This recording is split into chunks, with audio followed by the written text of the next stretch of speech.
Nous avons le plaisir de vous accueillir aujourd'hui sur Vertical Project Media, donc Marie-Estelle Dupont. Je vais commencer par une petite présentation.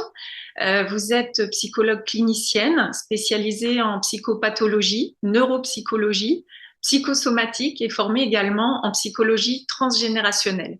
Par ailleurs, vous êtes l'auteur de plusieurs livres, dont Se libérer de son moi toxique, L'antimère ou encore, plus récemment, Réussir son divorce. Et aujourd'hui, nous vous recevons pour la sortie prochaine de votre livre édité chez Très Daniel, Être parent en temps de crise, qui va sortir le 12 octobre prochain. Voilà. Alors, est-ce que déjà par rapport à cette présentation rapide, vous avez quelque chose à ajouter ou à préciser? Non, mais je vous remercie de m'avoir présenté. Voilà, bah, que je pense que pour les gens qui ne me connaissent pas, que je peux simplement préciser que ça fait 17 ans que je travaille en libéral, que j'ai travaillé à l'hôpital après avoir été diplômée, mais très vite je me suis installée en libéral et puis j'ai quitté l'hôpital parce que je n'étais pas à l'aise avec le fonctionnement très administratif en fait de l'institution. J'avais pas le sentiment de pouvoir apporter tout ce que j'avais envie d'apporter aux patients et mon activité libérale depuis 17 ans m'a permis d'apprendre beaucoup de choses et en parallèle, cette activité d'écriture en fait me permet de rétrocéder aux gens qui n'ont pas les moyens ou le temps d'aller en thérapie au moins des éléments pour travailler sur eux. Voilà. Alors, sur ce livre, on va forcément parler de ce livre et je vais déjà replacer les choses. C'est vrai qu'il y a à peu près 3 ans, on a connu une crise sanitaire sans précédent qui a fait un peu vaciller, un peu beaucoup d'ailleurs, vaciller nos repères, un état d'urgence qui a été installé et la peur qui s'est invitée plus ou moins durablement d'ailleurs dans tous les foyers et qui nous a poussé tout à chacun dans nos retranchements. Et pendant cette période, pendant cette crise, vous avez eu une parole engagée, dissonante sur les médias mainstream. Et vous signez aussi ici un livre très critique envers les instances politiques, les institutions, l'éducation nationale, le corps médical. Et moi, la première question, c'est de savoir qu'est-ce qui vous a donné l'élan et même, je dirais, le courage d'écrire ce livre.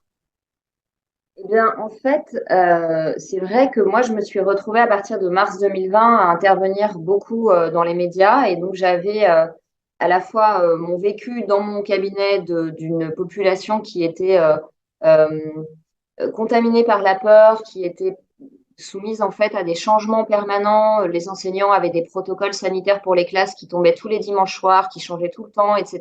Donc, les gens étaient pris dans une instabilité, un éclatement de leurs repères très important. Et donc, j'avais vraiment des situations d'effondrement dans mon cabinet. Chez des personnes qui n'avaient pas d'antécédents psychologiques, y compris des enfants qui n'avaient pas du tout des familles maltraitantes, mais qui se retrouvaient contaminés par l'anxiété dans l'espace public. J'avais accès aux médias et je voulais vraiment faire entendre aussi cette réalité et rappeler que on ne peut pas réduire la santé à un chiffre de circulation virale. L'OMS définit la santé d'ailleurs comme un état d'équilibre global, psycho, socio-émotionnel. Donc c'est à la fois le corps, l'esprit et les relations qui sont engagées pour arriver à un équilibre chez l'être humain. C'est vrai que à un moment donné, je me suis dit, tout ce que j'ai vu pendant 3 ans, il faut que je puisse l'organiser pour en tirer quelque chose de positif. Parce que c'est une chose d'aller dire sur les plateaux télé, mon Dieu, c'est catastrophique, les tentatives de suicide ont explosé chez les ados. Mais là, finalement, je participe aussi à quelque chose d'anxiogène. C'en est une autre de pouvoir se poser, prendre de la hauteur et dire, mais nous, en tant qu'adultes, aujourd'hui, c'est quoi notre rôle? On n'est pas tout puissant, on n'est pas les décideurs politiques, certes, mais on doit dézoomer en fait sur qu'est-ce qui s'est passé dans la société, comment ça a été possible dans notre société d'en arriver là, c'est-à-dire comment cette crise sanitaire a complètement inversé les places, demandé aux enfants de porter les problèmes des adultes, confondu les rôles de l'enseignant, du policier, du surveillant, de l'infirmier, et finalement mis le feu à certains conflits familiaux, par exemple dans des situations de divorce où les parents n'étaient pas d'accord sur des décisions. Voilà, moi j'assistais à tout ça et je trouvais important de proposer aux gens une réflexion pour ne pas se reposer sur l'État de leurs responsabilités d'adultes, parce que oui, je suis critique sur des mesures qui ont été prises de la part des dirigeants, mais on ne peut pas critiquer en restant passif. C'est-à-dire qu'on doit faire une contre-proposition et dire, attendez, nous, en tant que parents, voilà ce qu'on fait, parce qu'il y a aussi le rôle de parents de faire tampon, d'expliquer les choses aux enfants. Donc la première partie du livre, c'est un petit peu un essai politique qui essaye de comprendre comment, depuis 40 ans dans notre société, on a pu en arriver à ce qui s'est passé pendant la crise sanitaire, comment ça a été finalement préparé par une anthropologie qui n'était pas la bonne, par un rapport à l'éducation peut-être qui n'était plus le bon, avec un éclatement des cadres et des repères. Et puis dans la deuxième partie, vraiment des conseils aux parents pour leur dire, non mais même si votre enfant va mal, ne perdez pas espoir. Voilà tous les outils qu'on a, nous, en tant que parents, à notre portée au sein de notre foyer. Jusqu'à nouvel ordre, le foyer a encore des murs et on est encore en possession de notre autorité parentale et il y a plein de choses à faire. Oui, effectivement, donc on va revenir hein, sur ce fait d'être acteur que vous mettez vraiment en avant et c'est hyper intéressant. Peut-être d'abord par rapport aux conséquences sur les enfants, petits et grands, est-ce que vous pouvez nous donner, parce que j'imagine que c'est aussi dans votre pratique ce que vous constatez au quotidien, nous donner les impacts sur leur santé mentale et sur leur construction des adultes en devenir qu'ils sont. Oui, bien sûr. Alors, les impacts, ils se font en fonction du stade de développement de l'enfant. Donc, si on part du bébé, malheureusement, chez les 0-3 ans, les études, il y a eu le constat clinique immédiat. Et puis, les études, les chiffres, ça arrive toujours plus tard. Malheureusement, les chiffres ont confirmé les constats cliniques qu'on faisait dès 2021, enfin début 2021. Où il y a eu une grosse vague pédopsychiatrique en février 2021. Donc les 0-3 ans, les bébés qui sont nés pendant le confinement sont nés dans un monde silencieux, confiné, avec des adultes masqués, c'est-à-dire ils avaient très peu accès au visage humain. Et en fait, on sait que l'empathie et les compétences sociales, c'est des fonctions cognitives qui sont présentes dans le cerveau, mais que en fonction de l'environnement, elles vont s'atrophier ou se développer. Et aujourd'hui, malheureusement, quand on écoute les enseignants en CP, les pédopsychiatres, etc., les parents, on voit bien que les enfants qui avaient entre 0 et 3 ans pendant le confinement euh, ont des compétences sociales diminuées, ont des retards de parole, parce que quand vous avez un adulte masqué en crèche 8 heures par jour, vous savez pas que c'est la bouche qui parle, donc vous pouvez pas imiter les syllabes.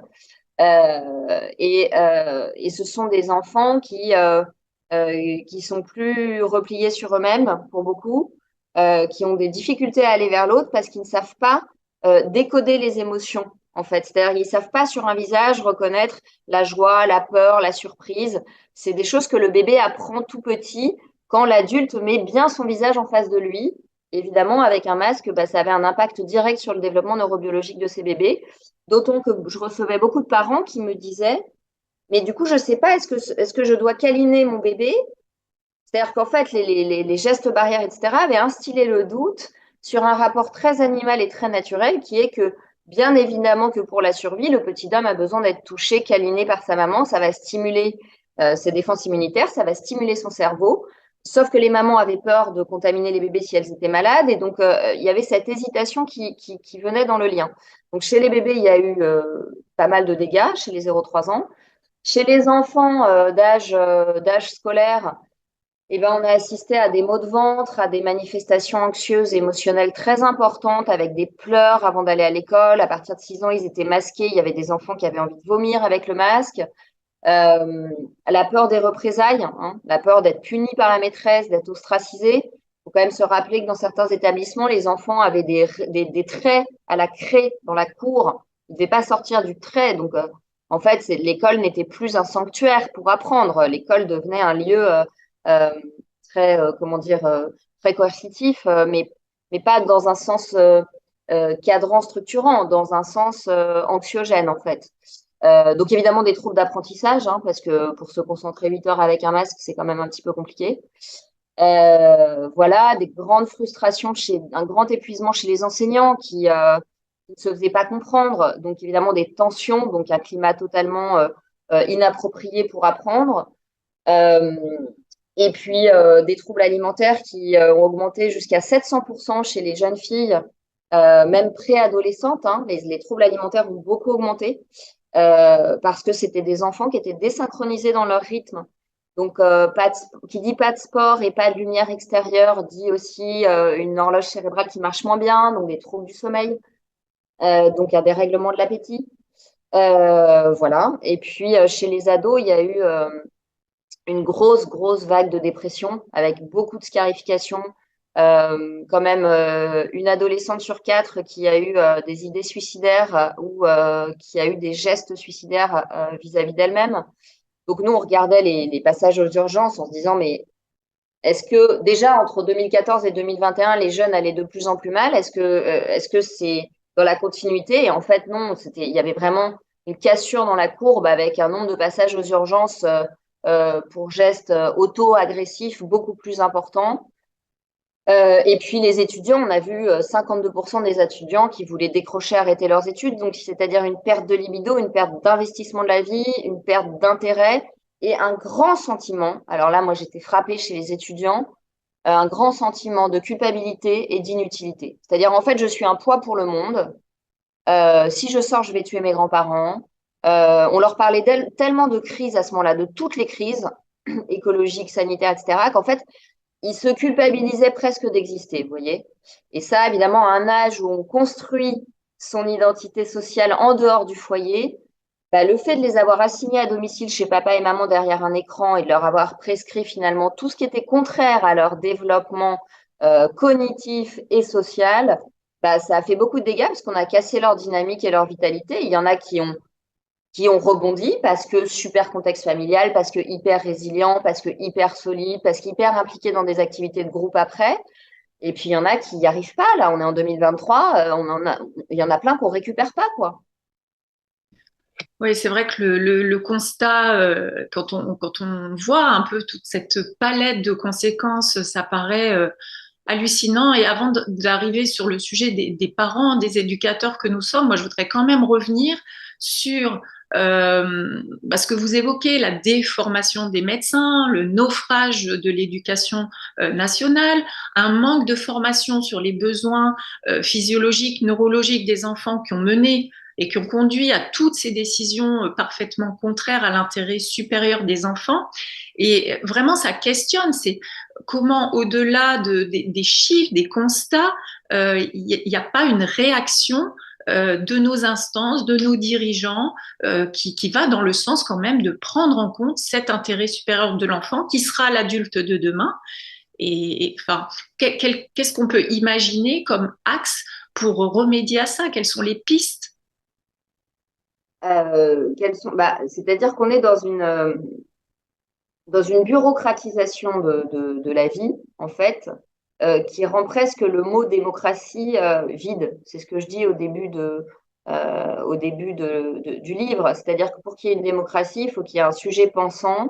Et on a mis depuis 40 ans, je crois, les citoyens dans une posture, ce que dit très très bien Bernanos, dès l'après-guerre, en fait, hein. C'est-à-dire que ça fait même 50 ans que l'être humain en Occident est défini par ses besoins caloriques, en gros, et comme un consommateur contribuable. Voilà. Donc, à partir de là, du moment où on a complètement perdu de vue la dimension de sacré de la vie, euh, de hiérarchie, de différence des générations avec des anciens qui ont un rôle de transmission, même si c'est plus un rôle de productivité, des adultes qui portent la société et des enfants qu'on protège et qu'on élève et non pas qu'on rabaisse. À partir du moment où on a perdu ça parce qu'il y a eu une bureaucratisation de la vie, que finalement on a délaissé la proie du vivant pour l'ombre des algorithmes et une gestion extrêmement statistique et bureaucratique de la vie, il faut quand même se rappeler qu'en France, les médecins sont soumis à l'ordre des médecins. C'est-à-dire que leur serment d'Hippocrate, primum non nocere, je protège la vie, etc., comme de toute façon, ils doivent obéir à l'ordre des médecins, qui est une instance strictement bureaucratique, avec des circulaires et des décrets, mais même le médecin le mieux intentionné du monde, finalement, il n'est pas libre d'exercer. Et c'est une des raisons pour lesquelles j'ai choisi de faire de la psychologie et pas de la psychiatrie, parce que je voulais pas être médecin, parce que je voulais garder une liberté dans l'accompagnement de l'être. Voilà, et pas être dans la gestion, mais dans l'accompagnement de l'être.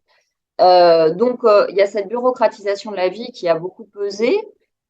Maintenant, je crois qu'une fois ce constat fait, on a quand même, nous, à notre place d'adultes, le devoir justement de ne pas se laisser écraser par ce qui vient de l'extérieur, par cette uniformisation du réel, euh, et au contraire d'épouser ce rôle de parent et de transmission au sein du foyer, en fait, et de ne pas être déconnecté de la réalité des besoins de notre enfant. Mais c'est vrai que ça demande aux parents d'aller chercher de l'information sur la pédiatrie, sur de quoi a besoin un bébé, parce que l'ignorance fait le lit de tous les abus, de toutes les dérives. Quand un parent ne sait pas qu'un bébé qui pleure plus de 20 minutes, bah, il déclenche du cortisol et que ce cortisol va abîmer le développement neuronal de son bébé, il peut penser en toute bonne foi que finalement, c'est pas grave de laisser pleurer un bébé. Évidemment que là, aujourd'hui, c'est aux parents d'aller chercher de la bonne information parce elle viendra pas de la sphère publique. Ça, c'est une évidence, puisque les médecins eux-mêmes semblaient avoir complètement oublié leur cours de pédiatrie et leur cours de neurobiologie. Oui, alors c'est vrai qu'à la lecture de votre livre, moi je me suis vraiment posé la question, est-ce qu'il ne faudrait pas créer une école des parents, une école de la parentalité?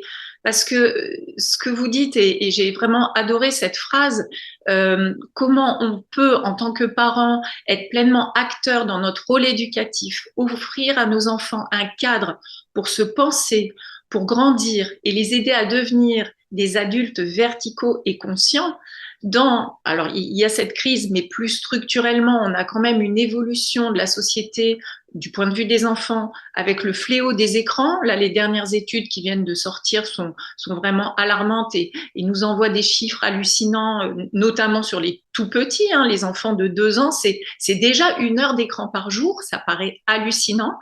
L'isolement, la pression des réseaux sociaux, la suprématie de l'avoir au détriment de l'être. Voilà, est-ce qu'il faut... Alors, il y a individuellement, effectivement, aller chercher de l'information. Il y a cette démarche active, résolument engagée qu'on a à avoir en tant que parent. Et j'aime beaucoup le terme de responsabilité auquel vous renvoyez souvent. Mais est-ce que on a aussi collectivement à imaginer des ressources, même de proximité, pour pallier Oui, à alors, moi, l'école des parents, j'ai réfléchi à en créer une pendant la crise en 2021, j'y pensais. Bon, je l'ai pas fait parce que moi, j'avais eu mes 2 derniers enfants pendant le confinement et puis j'avais tous mes patients qui étaient quand même très mal, donc je me voyais pas tout arrêter j'avais pas le temps et l'espace pour créer ce type de structure. Je pense que c'est des initiatives de la société civile qui vont fleurir un peu partout, des écoles de parents. Il y a déjà beaucoup de formations en ligne. Et ces formations en ligne marchent très très bien. Les gens sont demandeurs de masterclass autour du traumatisme, autour de la parentalité. Donc ça va se faire. Après, encore une fois, toute bonne idée a son revers. C'est-à-dire qu'il faudrait surtout pas que ces écoles soient soumises à des décrets administratifs, avec une obligation, avec une intrusion de l'État sur les contenus, puisqu'évidemment l'État va venir faire relayer sa propagande, qu'on n'aura pas le droit de dire telle ou telle chose avérée scientifiquement sous prétexte que ça contrarie certains lobbies qui sont dans l'idéologie. Et là, vous voyez très bien à quoi je fais allusion.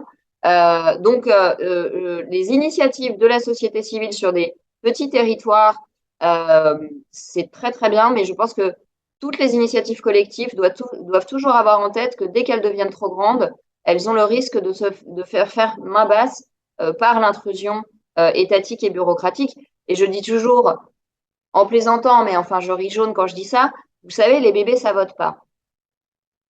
Les bébés, ça vote pas et ça parle pas. Donc, le fait d'avoir totalement sacrifié les enfants pendant la crise, finalement, les décideurs politiques qui étaient sur des temporalités de réélection à court terme, ils s'en foutaient complètement. Je veux dire, nos politiques, ils vont essayer de faire plaisir beaucoup plus aux personnes de 60-70 ans que respecter les besoins de l'enfant. Donc, au nom de la santé, on fait passer des intérêts politiques, des pressions de lobby, la pression des entités supranationales telles que l'Union européenne, etc., qui aujourd'hui pèsent extrêmement lourd sur la liberté de gouverner de nos dirigeants. Donc, on ne peut pas accuser seulement nos dirigeants. On doit aussi dire, en fait, est-ce que nos dirigeants gouvernent ou est-ce que nos dirigeants répondent à des instances? Et ça, beaucoup de gens l'ignorent, n'y pensent pas, en fait, ne réalisent pas que le vrai problème, c'est cette menace supranationale qui pèse sur la souveraineté des États et la démocratie. Donc oui, les écoles parentales, moi je pense que ça va fleurir. De toute façon, si j'ai eu l'idée, c'est que l'idée, elle est dans l'imaginaire collectif. Euh, et puis, Et puis, je pense que les formations en ligne vont beaucoup se développer. Et je crois que ce que Sami Ali disait déjà dans les années 70, à savoir que la modernité était en train de briser le lien au profit du faire, au profit de l'image, on est en plein dedans et que nous, notre premier pouvoir de parent, c'est le lien. C'est-à-dire que, comme vous dites, quand un parent au resto, il est sur son portable, qui met les enfants devant une tablette pour pas qu'ils fassent de bruit, alors qu'en fait, quand on est à table au resto en vacances, on sort un jeu de Uno, on prend le petit sur ses genoux, on joue avec ses enfants en les regardant dans les yeux, bah, la santé mentale de votre enfant, elle est différente en fait. Donc déjà, cet outil-là, il est pas coûteux et il est incroyablement efficace. Donc c'est aussi ça que je dis dans le livre parce que je veux pas que les parents se désespèrent. Je veux que les parents se disent, mais j'ai plein d'outils à portée de main, en fait, j'avais pas pensé à les activer parce que j'étais tellement déprimée par ce qui se passait que du coup, j'ai aussi laissé filer des choses sur lesquelles, pour le coup, j'ai du pouvoir. Et les écrans à la maison, la pornographie, etc., là-dessus, on a du pouvoir. Oui, absolument.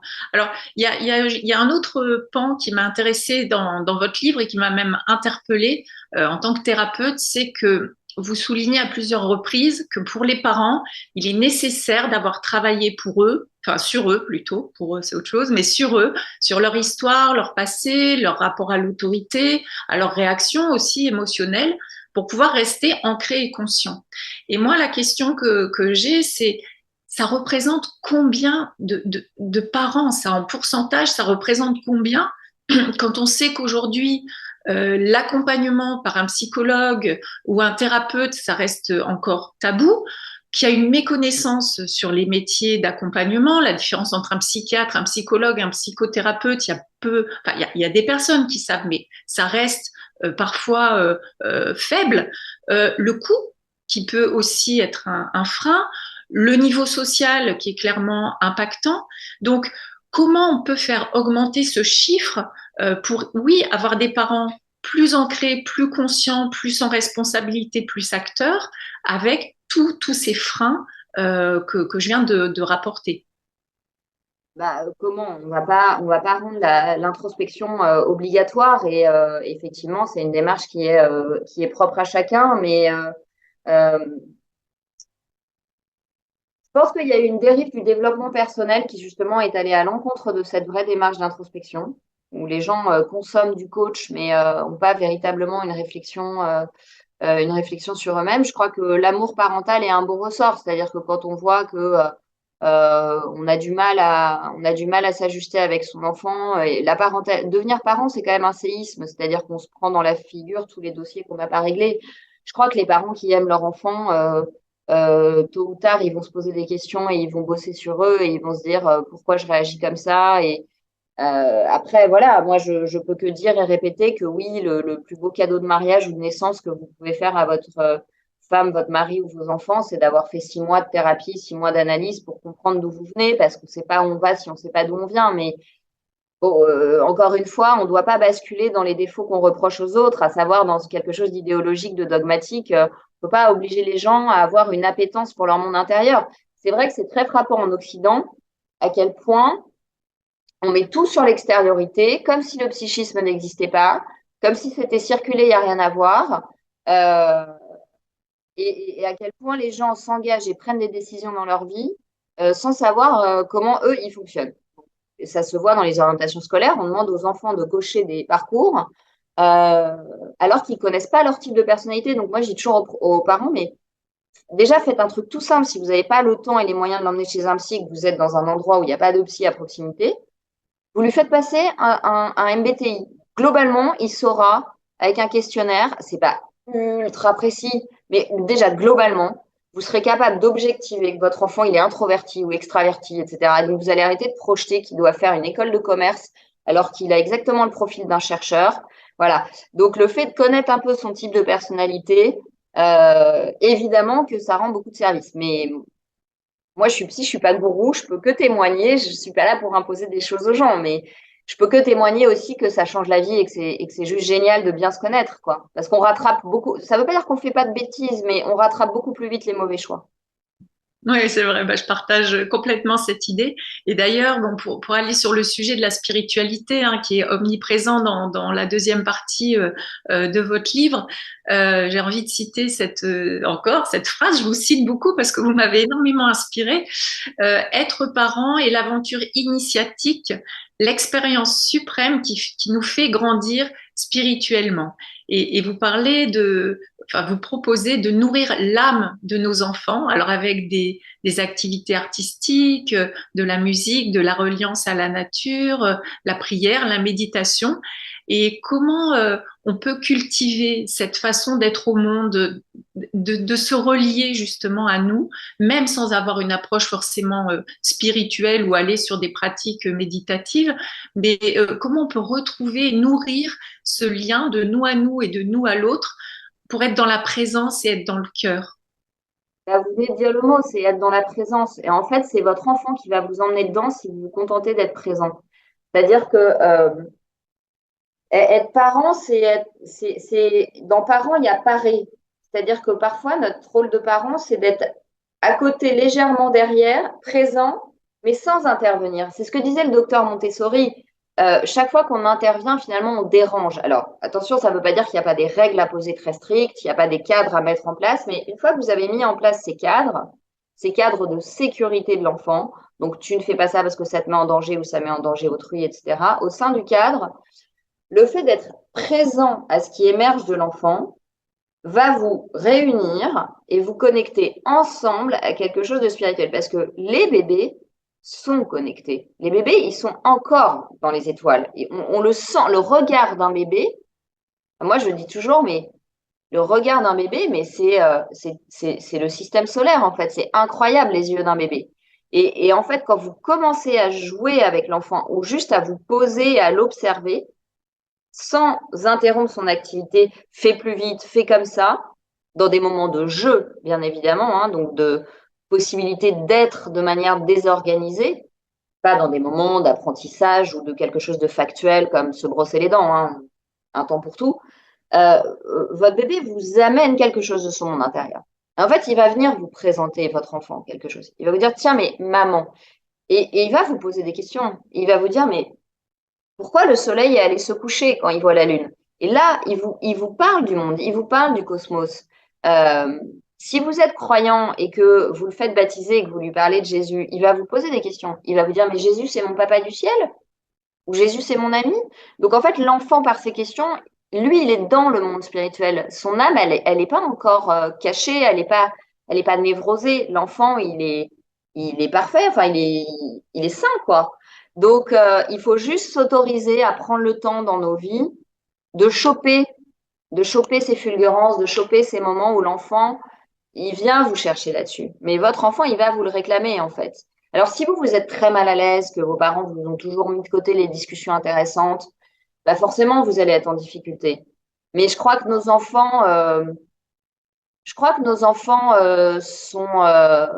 sont très doués pour venir nous faire travailler ce qu'on doit travailler. En fait, il ne faut pas avoir peur de leur dire, bah, tu vois, c'est une très bonne question et j'ai pas la réponse.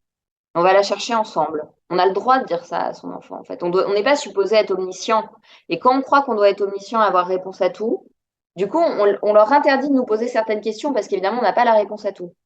Je crois qu'on leur dit, bah, tu vois, c'est une super belle question et bah, j'ai pas du tout la réponse, donc on va aller la chercher.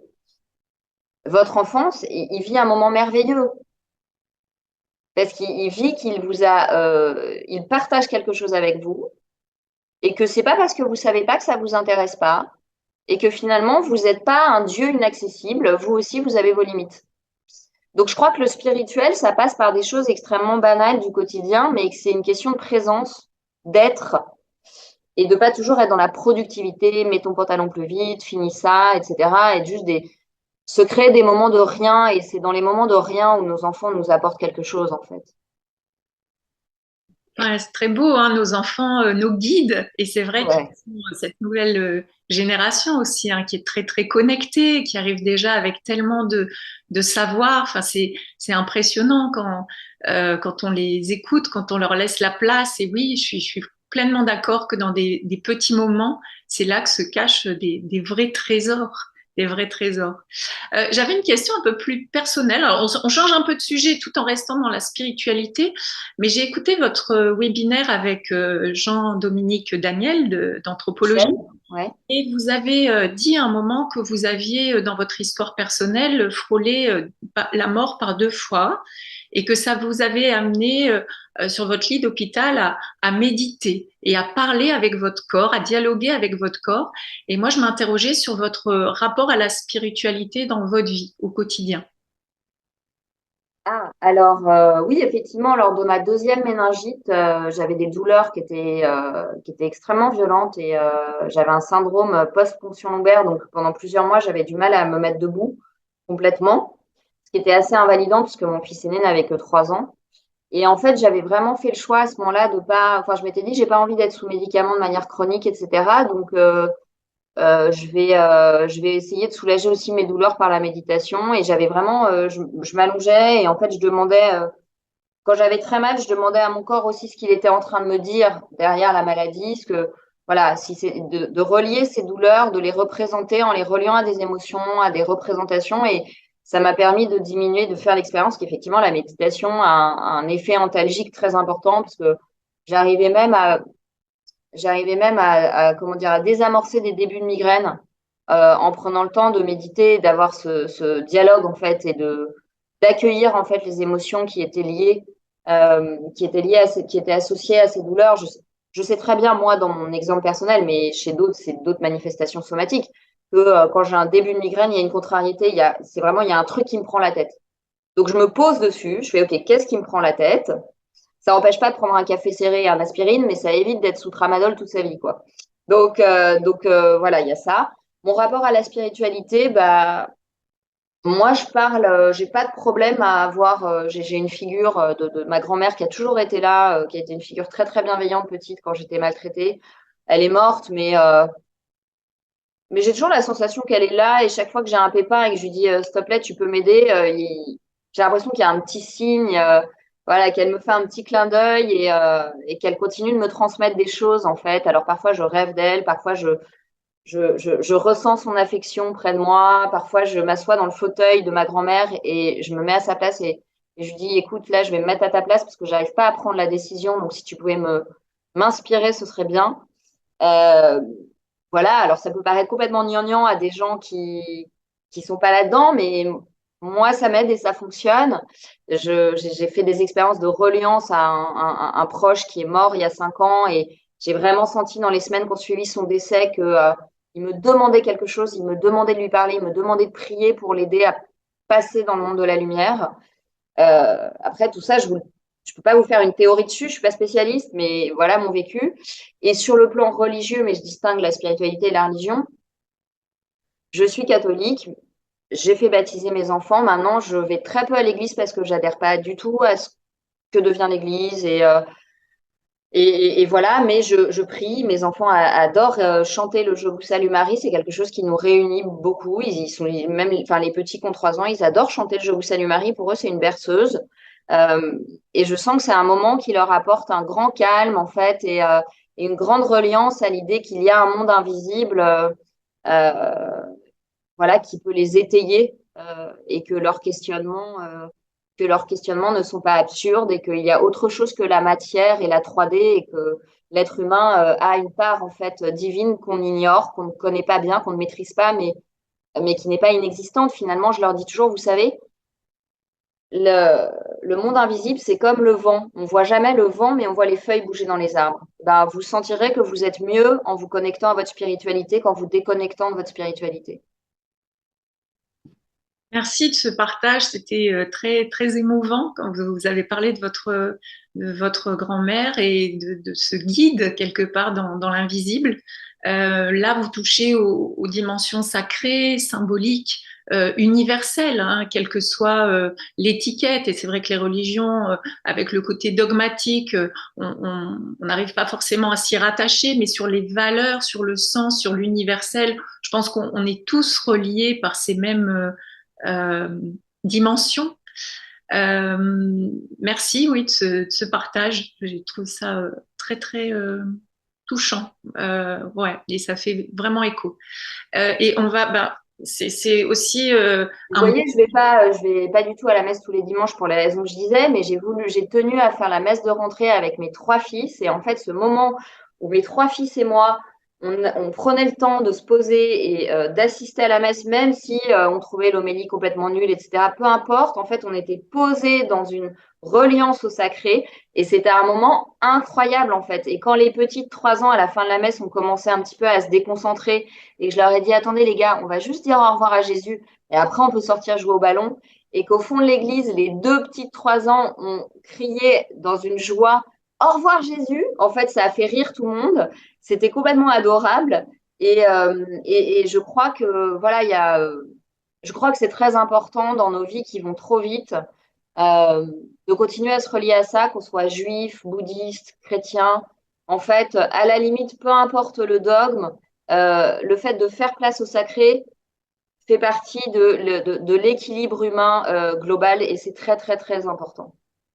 Les gens qui pratiquent une religion consomment globalement moins de psychotropes, ce qui prouve que quand vous pouvez vous dire que quelque chose vous dépasse et que vous n'êtes pas tout puissant dans l'univers et qu'il y a quelque chose au-dessus de vous, eh ben, vous acceptez de ne pas tout maîtriser. Quand vous pensez que l'homme est au-dessus de tout et qu'il est tout puissant, eh ben, il vous faut une réponse à tout. Vous supportez pas l'incertitude et vous allez vous jeter sur les médocs, vous allez vous jeter sur la drogue, vous allez vous jeter sur l'alcool quand vous êtes angoissé. Honnêtement, méditer ou prier, c'est meilleur pour la santé, quoi. C'est clair. Moi, j'ai ce lien particulier avec la nature aussi, que je trouve être une grande enseignante par rapport au rythme qu'elle nous montre, par rapport à la lenteur qu'on peut déployer quand on est dans la contemplation toute simple d'une jeune pousse, d'une nouvelle fleur, etc. Est-ce que, je ne sais pas si vous êtes sur Paris, mais est-ce que vous ménagez des moments et des espaces au cœur de la nature? Bah, je le dis dans le livre, quand je parle de tous les outils qu'on a sur la patience, le dialogue, etc. La nature, enfin, c'est une évidence que la vie dans les grandes villes, elle est contraire à la nature de l'enfant, quoi. C'est-à-dire que quand vous arrivez à sortir de Paris et à mettre vos enfants dans un jardin, même un petit jardin, et c'est pour ça qu'il y a tant de gens pendant le confinement qui ont essayé d'aller dans des maisons de campagne, s'organiser en télétravail pour que les enfants puissent courir. Enfin, ils sont transformés. Je veux dire, ils mettent leurs bottes à 8 heures du matin, ils passent la journée à chercher les fourmis, qu'ils apprennent tellement du rapport, de cette humilité de la vie, en fait, et de cette beauté de la vie et de ces mystères. C'est évident que quand ils sont enfermés toute la journée dans les grandes villes, bah, ils sont plus anxieux, ils sont plus agités, ils sont moins concentrés. Alors on dit, ah, bah, il a un trouble de l'attention, donc on leur file de la Ritaline. En fait, un enfant, ça n'a pas besoin de grand-chose, mais si vous lui donnez un jardin, un peu de lumière naturelle, pas trop de sucre, pas d'écran, globalement, votre enfant, il va pousser, quoi. C'est ça qui est génial aussi, c'est qu'en fait, on s'est beaucoup compliqué la vie, mais avec des choses saines assez simples. Donc moi, dès que je peux les sortir de Paris, je le fais. Après, je suis comme tout le monde, je dois gagner ma vie et je peux pas, pour l'instant, je peux pas quitter Paris, mais tous les parents qui peuvent les emmener au vert, je pense qu'ils sentent à quel point ça transforme les enfants, c'est une évidence. Oui, la simplicité, cultiver sa simplicité, ouais. Tout à l'heure, on a parlé un peu de la dimension invisible et vous pratiquez vous-même les accompagnements transgénérationnels. Donc, j'avais une question là-dessus, parce que vous avez dit que notre inconscient individuel, c'est aussi le précipité de l'inconscient des générations précédentes. Dans vos accompagnements, ça se manifeste comment? Et puis après, j'ai une autre question sur les constellations familiales. Est-ce que c'est quelque chose qui vous intéresse, que vous avez déjà pratiqué? Qu'est-ce que vous en pensez? Alors, en fait, moi, j'ai une formation en psychologie transgénérationnelle qui me permet, quand j'accompagne quelqu'un en individuel, de repérer assez vite. Je l'avais raconté, je crois, cet exemple dans Se libérer de son moi toxique.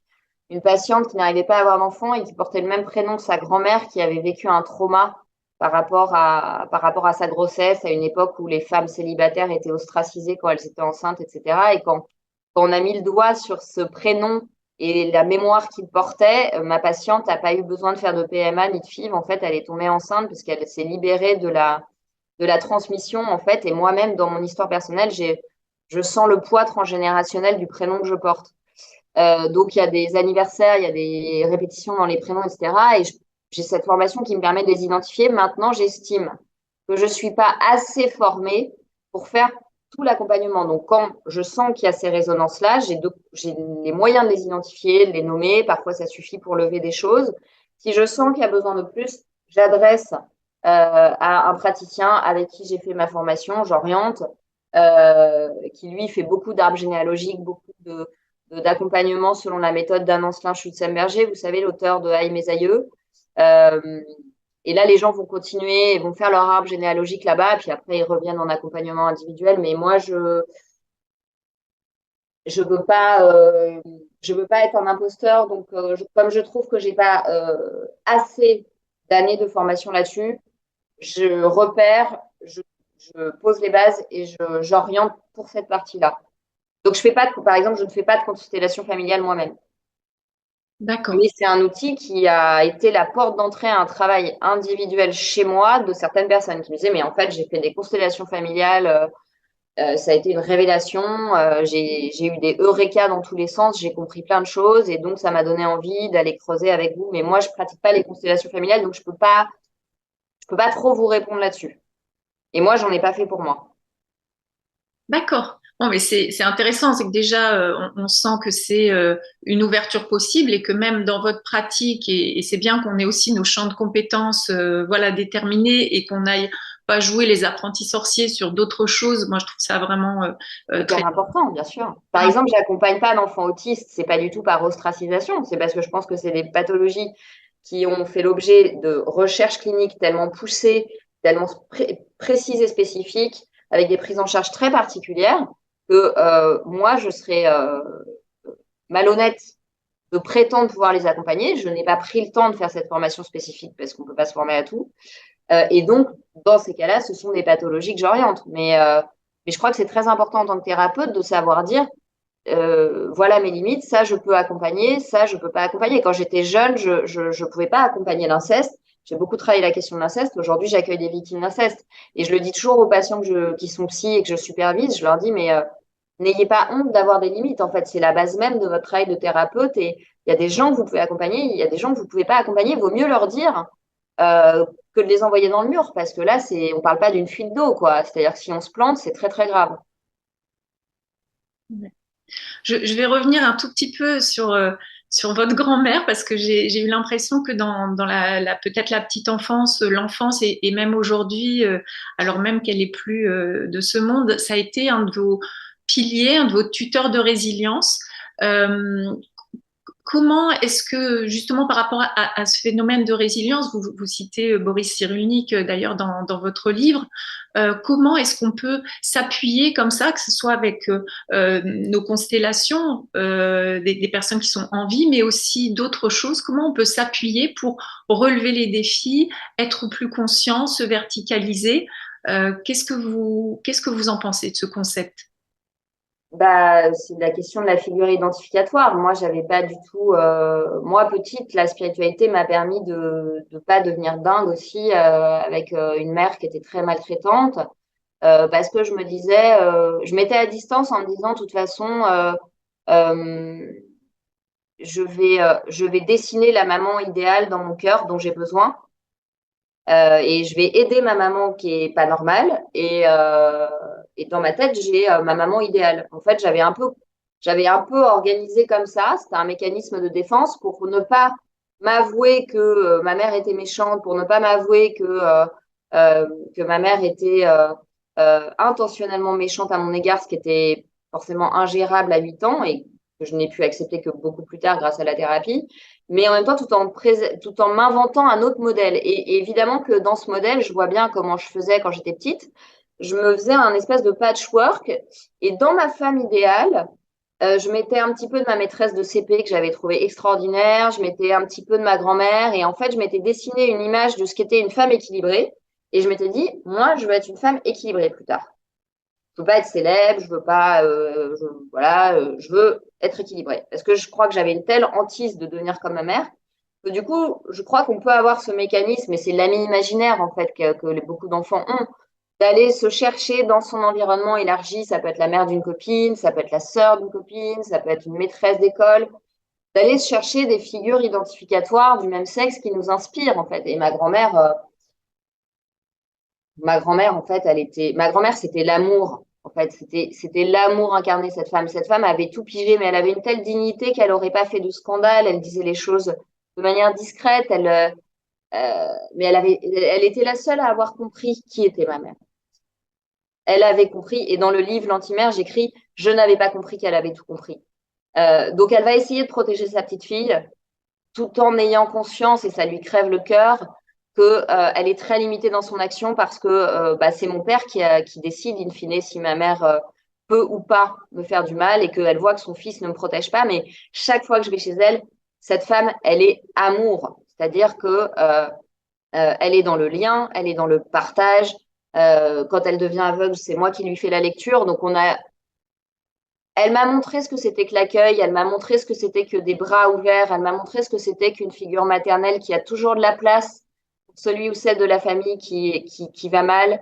Euh, et en fait, je suis hyper émue quand j'en parle parce que plus je vieillis, plus je me rends compte qu'elle est là, en fait. Et je me dis, mais tout ce que tu as vécu, tout ce que tu as enduré, l'occupation de la ferme par les Allemands, tout le courage que tu avais, la dignité que tu avais, et aujourd'hui où moi j'ai 3 fils à élever, parfois je lui dis, bon, s'il te plaît, là, faut que tu fasses quelque chose parce que dans ce monde, je sais plus ce que je dois faire pour eux. Et le fait de faire ça, je sens qu'elle me fait un clin d'œil, je sens qu'elle me dit, mais vas-y, ma Minette, tu vas y arriver. Et, et, et quelque part, j'ai presque envie de vous dire, être heureuse, c'est lui rendre hommage parce que je sais combien cette femme a souffert et j'ai envie de casser les lignées de souffrance, en fait, dans la famille. Très émouvant, surtout que ça fait vraiment écho à mon histoire personnelle. Et du coup, j'étais en train de me dire, là, vous avez écrit un livre qui s'appelle Être parent en temps de crise.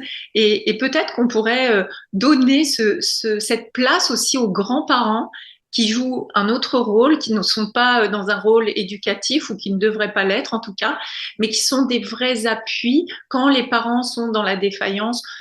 Ils font ce qu'ils peuvent et puis on a Winnicott qui nous dit être des suffisamment bons parents, mais n'empêche que je suis convaincue, et dans mon histoire personnelle, ça s'inscrit de la même manière, que les grands-parents peuvent incarner l'amour que parfois nos parents ne peuvent pas nous donner ou exprimer par leurs propres empêchements et autres. Donc c'était très beau ce partage sur les grands-mères. Merci Et vous beaucoup. savez, être parent, quand on lit le titre Être parent en temps de crise, on pense parent-enfant, mais parent, c'est parce qu'on a complètement oublié dans la société moderne la famille élargie. Être parent, c'est aussi être oncle, être tante, être marraine, être grand-parent.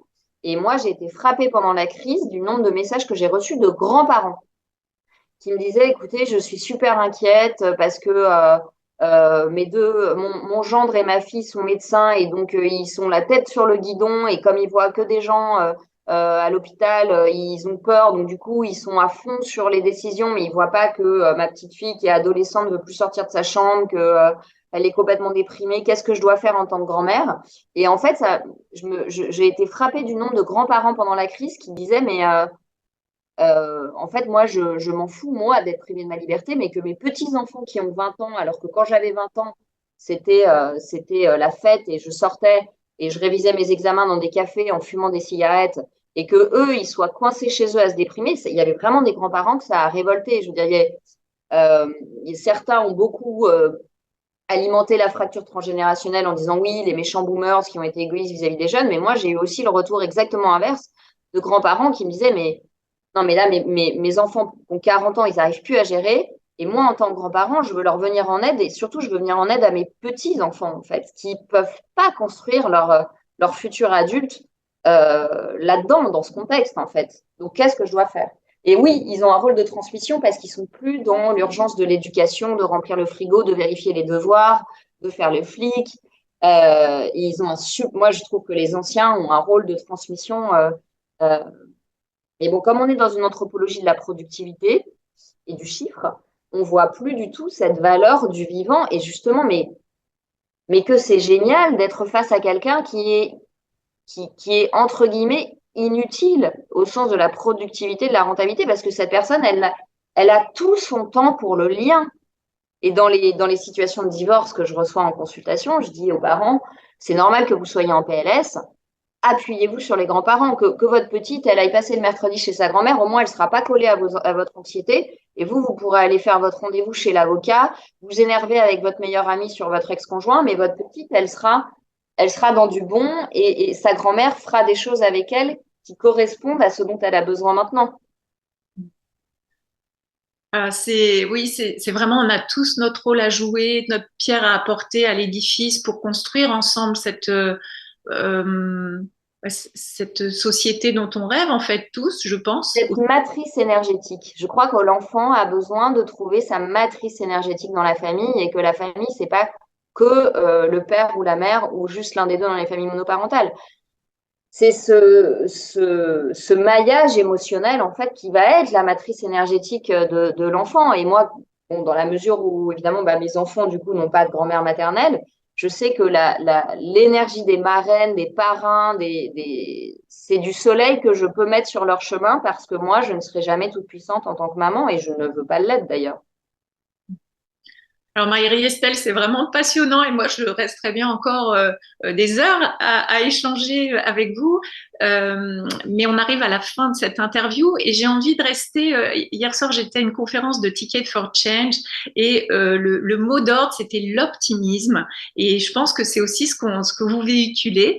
Donc ma dernière question, ce serait parce que en lisant le livre, je me suis fait quand même un examen de conscience, hein, et je pense que les parents vont faire ce cheminement en se disant, ouh là là, qu'est-ce que j'ai fait? Où est-ce que je suis passée à côté? Où est-ce que j'ai cédé éventuellement à la peur? Qu'est-ce que j'ai laissé faire? Alors, votre conseil pour que les parents restent optimistes, acteurs, engagés et dans la joie, ce serait quoi? Le conseil. Déjà, qu'ils lisent le livre en se disant que oui, c'est le livre d'une psychologue, mais c'est aussi le livre d'une maman et que moi, j'ai été prise comme vous dans le même pétrin et que donc, moi aussi, il y a des moments où je me suis déprimée en me disant que je ne faisais pas assez et qu'en fait, il n'y a pas de... on a tous fait ce qu'on a pu avec nos référentiels internes. Donc, voilà, pas d'autoflagellation et surtout pas la psy en position de sachante. Moi, j'essaie vraiment de partager avec ce livre et de partager une espérance qui est qu'on peut faire je crois qu'il n'y a pas d'espérance s'il y a du déni. Donc oui, le constat, il est grave, le bilan, il est lourd. La société moderne, elle va à l'encontre de l'intérêt supérieur de l'enfant aujourd'hui.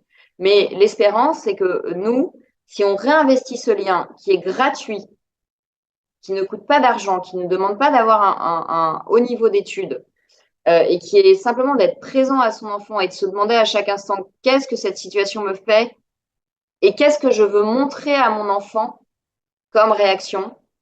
Euh, Vous allez voir très très vite que le dialogue se retisse plus avec votre enfant euh, et que le fait de simplement faire ce pas de côté et de se dire mais est-ce que j'ai envie qu'il voit cette réaction de moi?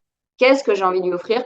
Vous allez vous remettre dans la créativité. Et je crois que le mot d'ordre de l'optimisme, c'est vraiment la créativité. Voilà. Faisons-nous confiance pour être créatifs. Et d'ailleurs, Winnicott en parle, j'en parle dans le livre.